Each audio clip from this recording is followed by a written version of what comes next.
Do you hear that? I know most people aren't paying attention to CNN, so it might be difficult to hear, but listen very closely. Swish, swish. That is the sound of people jumping off the CNN Titanic. That is the sound of the woke shovel preparing new burial plots in the woke cemetery. That is the sound of mainstream media careers being prepared to rest in peace.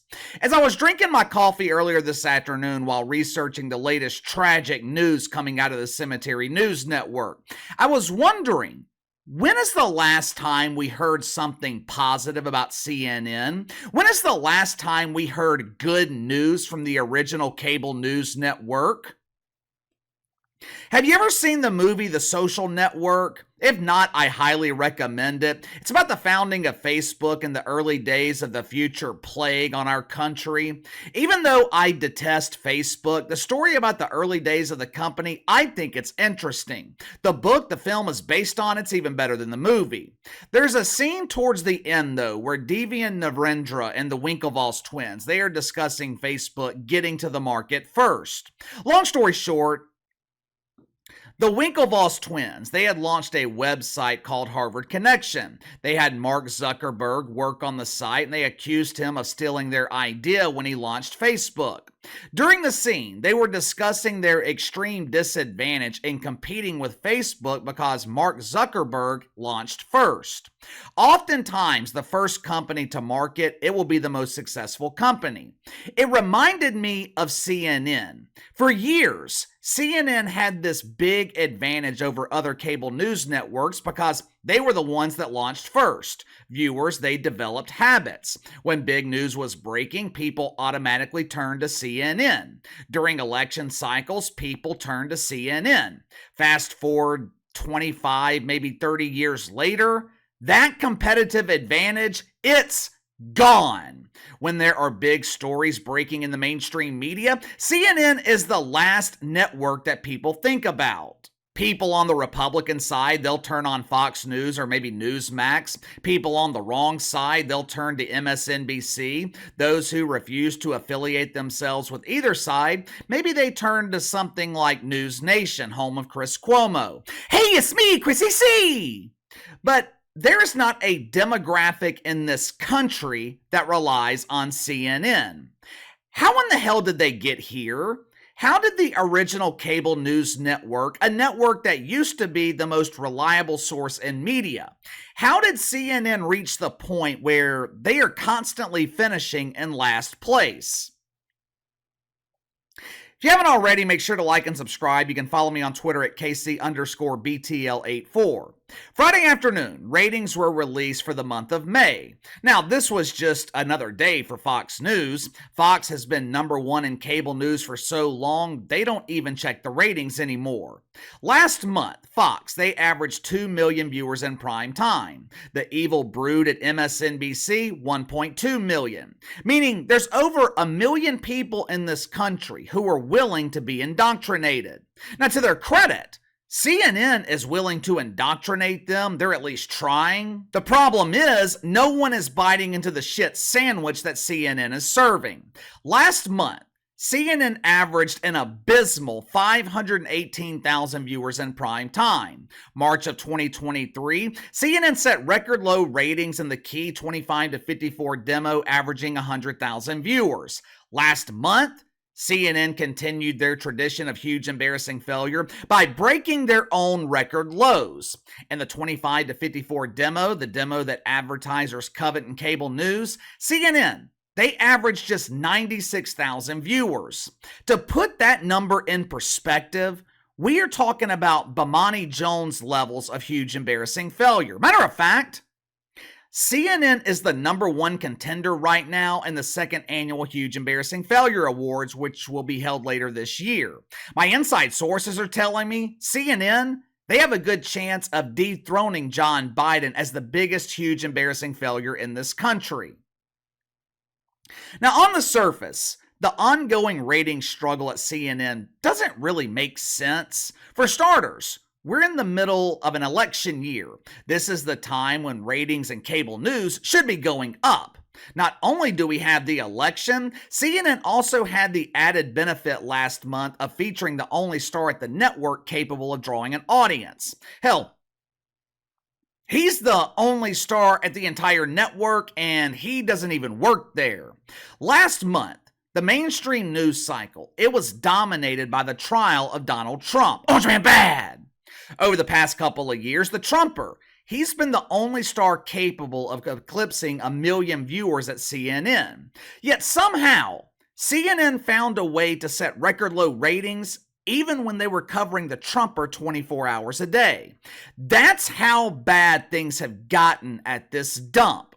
CNN has reached a point where not even the great orange hope can draw people to their polished turd. You know, there continue to be rumors that there could be massive layoffs at CNN after the election in November. Back in February, Yahoo, they reported that major stars,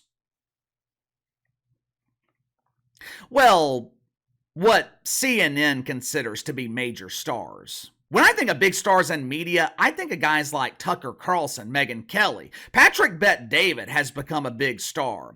I remember when he was starting out, he used to make these motivational videos teaching people how to find their purpose, how to start businesses.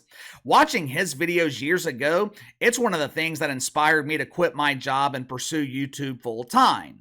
Now, Patrick Bet-David, he's got one of the biggest media podcasts in the country. Dude's come a long way, good for him. But anyway, that is who I consider to be big stars in the media. At CNN, the stars that could be potentially laid off towards the end of the year, talking about stars like Wolf Blitzer. Woof, woof, woof.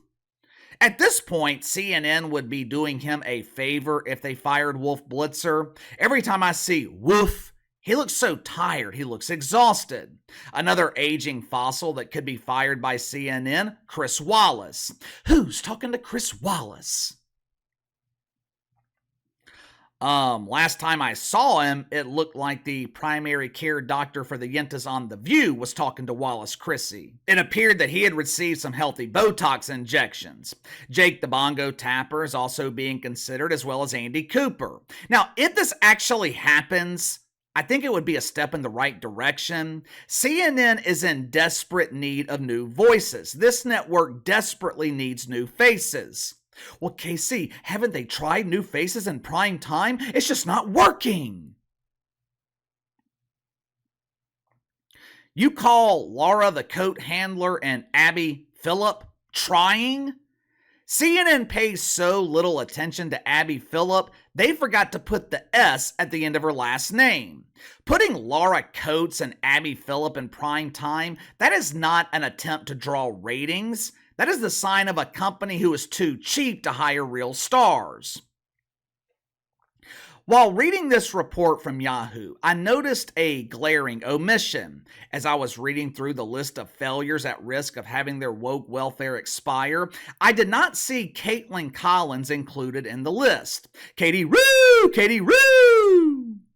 Firing Andy Cooper, that's a step in the right direction. Getting rid of Chris Wallace would be a good move. Hell, there's so few people watching his show, I don't know if anyone would even notice if CNN fired Chris Wallace. But none of those potential changes will matter if CNN leaves Kaitlan Collins in prime time. For the past 12 months, Caitlyn Collins has completely tanked the primetime lineup. Now, in her defense, CNN was kind of struggling in prime time when Rue was demoted, but Katie Rue, she has taken the polished turd and she has turned it into a steaming pile of shit. Remember last year when CNN was thinking about demoting Caitlyn Collins to their primetime lineup? I told you guys at the time, if Caitlyn Collins accepted this demotion, it would probably be the biggest mistake of her media career. At the time, Katie Rue Collins, she was viewed as a rising star at CNN. Now, of course, no one else believed that, but Chris Licht, who was president of CNN at the time, better known here on the channel as Chris the Bongo Licker, Chris Licht believed that Rue Collins could be their savior in prime time. The reason I said it would be a mistake for Caitlyn Collins to accept this demotion, you always want to be the one that they're talking about. You want to be the one they think can save your primetime dump. you don't want to actually do it, not at a network like CNN. If Fox News called Kaitlan Collins offering her a slot in prime time, you take that job, no questions asked. Fox has a platform. Fox has proven they can put just about anyone on in prime time and they'll draw ratings. CNN has proven the complete opposite. Caitlyn Collins was set up for failure, yet somehow she has managed to take the potential failure and turn it into huge embarrassing failure. 2 years ago, when the primetime lineup was anchored by Andy Cooper and Don Lemon, CNN was pulling 7, maybe even 800,000 viewers every night.